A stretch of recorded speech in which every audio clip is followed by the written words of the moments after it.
Հարգելի գործընկերներ, մինչև կետարկետ դետալներով կանրադառնամ այս ընթացքում եղած խախտումներին, մի հարց ուզում եմ տալ ներկաներին, դուք ինչի չեք զոհվել։ Այս հարցադրումը, այս սաղ պրոցեսի անկյունակարային երևույթներից է, հատկապես իրավապահ մարմինների արձագանքի, քաղաքական խոսքի, քաղաքական քննադատության կիզակետում ընդգրկվում։ Ոնց հաստատվում, նույնիսկ խոսում ենք այն դեպքի մասին, մարդու մասին, ով չի կիսում գոնե այսօր խոշոր հանդիմադիր քաղաքական ուժերի տեսակետները եւ ընդհանրապես որպես անհատ դուրս է եկել առանձին հարցադրումներ կատարելու, որի հետ կարող են ոչ բոլորը համաձայն լինել, որի մեջ կարող են լինել թերացումներ։ Բացի այն, որ ընտրական գործընթացում քաղաքական հարցադրումներ հնչեցնող մարդուն ցուցադրաբար վիրավորել են, նսեմացրել են, նման անբարոյական հարցեր են հնչեցրել, թե ցեղասպանությունից մատակուրձ ազատված անձը ինչի չի զոհվել հարևան երկրի ագրեսիայի պատճառով, նաև այդ անձի նկատմամբ շարունակաբար քրեական հետապնդում է իրականացվում եւ կարծում եմ նաև սիմվոլիկա, որ այսօրվա խոսակցությունը հենց սկսենք ամենաթարմ դրվագով քաղաքական բանտարկյալի մասին խոսակցությունից։ Իհարկե իրավապահ համակարգը նույն դիալոգի մեջ, երբ որ մի կողմը հանրապետության վարչապետը հնչեցնում է սպառնալիքներ, հնչեցնում է վիրավորական խոսքեր, խուլիգանական վարքագիծ է դրսևորում, բնականաբար դրան չի արձագանքում, դրա նման այլ դեպքերով էլ օրինակ կենտրոնական ընտրական հանձնաժողովը կարող է ասի կամ արդեն իսկ ասել է, որ սա շատ սուր, ոչ ընդունելի, գուցե վիրավորական, բայց քաղաքական գործընթացներին բնորոշ խոսք է։ Բայց նույն իրավապահները շատ ավելի մեղմ խոսքի կոշտ քննադատության համար տարել մարդուն այս բանի կալանավորել են։ Իրավապահների գործողությունների մասին։ Ընդամենը մի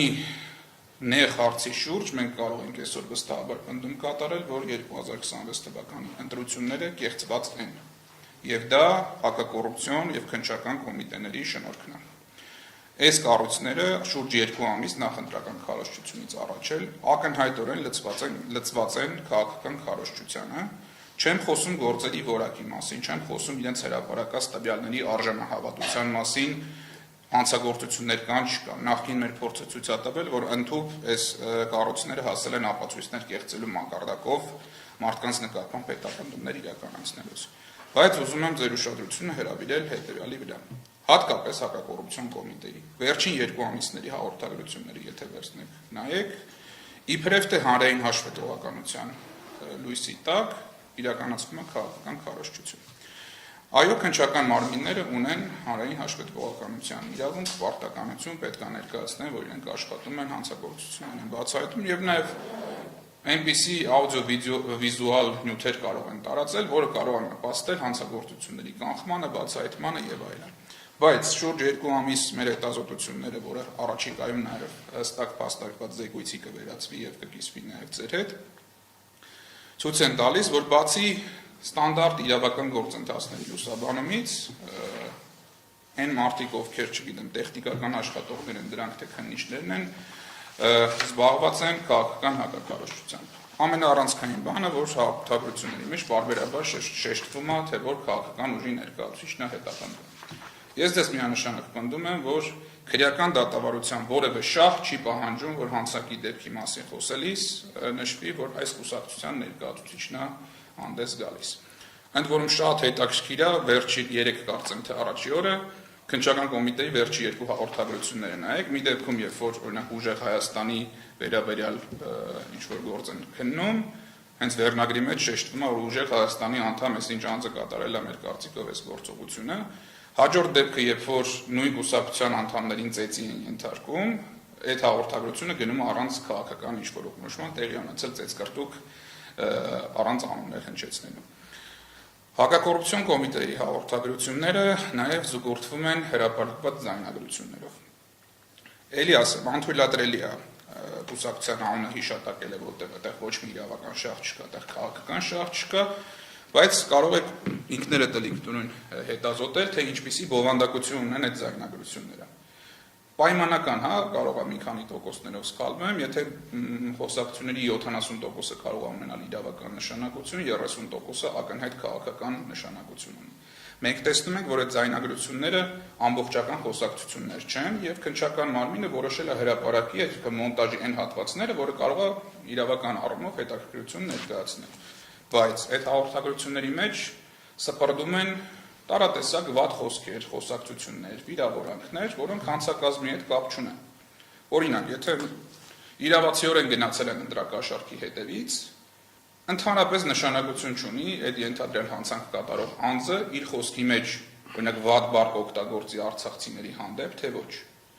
Բայց հակակոռուպցիոն կոմիտեի մոնտաժնիկը կամ ինչ-որ մեկը, ով այդ գործը կատարում է, իր պարտքն է համարել այդ խոսքը բռնի եւ մոնտաժի այդ իրավական նշանակության հատվածների, ասենք փողի մասին խոսակցությունների շրջանակում տարածի։ Նույն ձև կհիշեք քարոզչության սկզբում էր թե նույնիսկ քարոզչությունից առաջ էլի հերթական ձայնագրությունը հրապարակվեց, որտեղ երկու հոգի իրենց իսկ ոնց որ շտաբի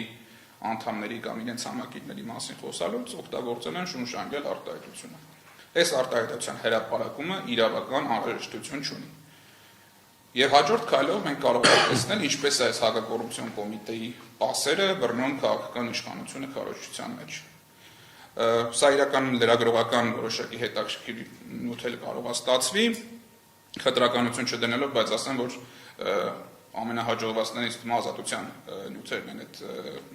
վիզուալ գոնե համադրումների տեսանկյունից, այդ ինքնուրույն կարող եք ստուգել, ինչպես է նույն օրը հրապարակված ուրեմն քարոզչական նյութը հակակոռուպցիոն կոմիտեի կողմից հաջորդ օրը կամ նույն օրը տեղափոխվում քաղաքական քարոզչության տիրույթ։ Ինչպես էլ նույն արտահայտություններով իշխանության հիմնական բարձրախոսները այդ խոսույթը օգտագործելով վարկաբեկելու քաղաքական ուժերին կամ որոշակի սեպ խրելու առանձին ուժերի միջև։ Այն զեկույցը, որ ասում են, որ հրապարակվելու է առաջիկա օրերին, հստակ ցույց է տալու իրադարձությունների հաջորդականությունը, իրավական ոչ իրավական նշանակության խոսույթի վերհանումը եւ դրա ուղղակի օգտագործումը քաղաքական ուժերի կողմից։ Այս մանիպուլյացիաները, որոնք կատարվում են ոչ իրավական նպատակներով, ոչ հանցագործությունների բացահայտման եւ կանխման նպատակներով, արդեն իսկ իրենց ազդեցությունը ուղղակիորեն թողել են ընտրությունների արդյունքների վրա։ Եթե թեկուզ մեկ անձ հայտարարում է, որ ինքը համակրել է այս ուժին, բայց այս հաղորդագրությունները լսելով իր կարծիքը փոխել է, սա արդեն ընտրական գործընթացի միջամտություն է։ Եվ այս առումով կենտրոնական ընտրական հանձնաժողովը նույնպես անելիքներ ունի։ Մենք չենք սպասել վերջի օրով այս ամեն ինչը բարձրաձայնելու։ Հենց նախընտրական քարոզչության սկզբից բոլոր հնարավոր դիտորդների հետ հանդիպումներով ուշադրություն ենք դարձրել, որ անհրաժեշտ է ձեր միջամտությունը քննչական մարմինների հանրային հաղորդակցության տիրույթում չեզոքությունը ապահովելու համար։ Սրա վերաբերյալ մենք գրություն ենք հասցեագրել նաև հակակոռուպցիոն կոմիտեին, գրություն ենք հասցեագրել կենտրոնական ընտրական հանձնաժողովին, շատ հստակ մատնանշելով, որ դուք անհրաժեշտություն չունեք կոնկրետ քննչական մարմինները հանցագործությունների մասին հաղորդումները տալուց հրապարակել անուններ եւ հրապարակել այլ բնույթի տեքստեր։ Դադարեցրեք այս գործողությունները։ Դրանք կենտրոնական ընտրական հանձնաժողով պատասխանել է, որ մենք ձեր գրությունը շնորհակալություն հասցեագրեցինք, ձեր զանգը շատ կարևոր է մեր համար քննչական մարմնին, հետադարձ պատասխան իրենք ստացել են, չեն ստացել, մեզ հայտնի չի։ Եվ օրերս ստացել ենք հակակոռուպցիոն կոմիտեի պարզաբանումը, որը նաև լրացուցիչ կկիսվենք լրատվամիջոցների հետ, երկարաշունչ տեքստով մոտարապես ամեն ինչ նորմալ է, ինչ անում ենք լավ ենք անում։ Եվ մեր հարցումները եւ պատասխանները ամբողջությամբ ձեզ հասանելի կդարձնեն, որպեսզի նաև որոշակի գնահատողական դատողություններից ասել դուրս, դուք ինքնուրույն կարողանաք գնահատել այս վարքագիծը։ Եվ այս գործողությունները շարունակվում են։ Կանխատեսելի է եւ շատ պրիմիտիվ կանխատեսման արդյունք է, որ ինչքան ընտրությունների օրը մոտենում է, այնքան այս բռնոցիները շատանալու են։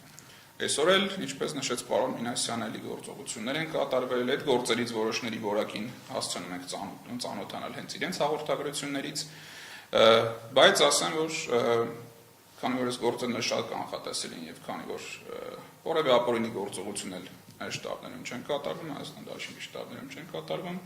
ապա իրավապահները ազատ են գործել իրենց ծրտի ուզածի պես ինչքան մարդ ուզում են թող բռնեն։ Դա շտաբերի աշխատանքի կազմակերպման վրա որևէ ձև չի ազդելու եւ որևէ կերպ ընտրողին հետ չի պայելու գնալ եւ նրա տեղամասում իր քվեարկությունը կատարելուց։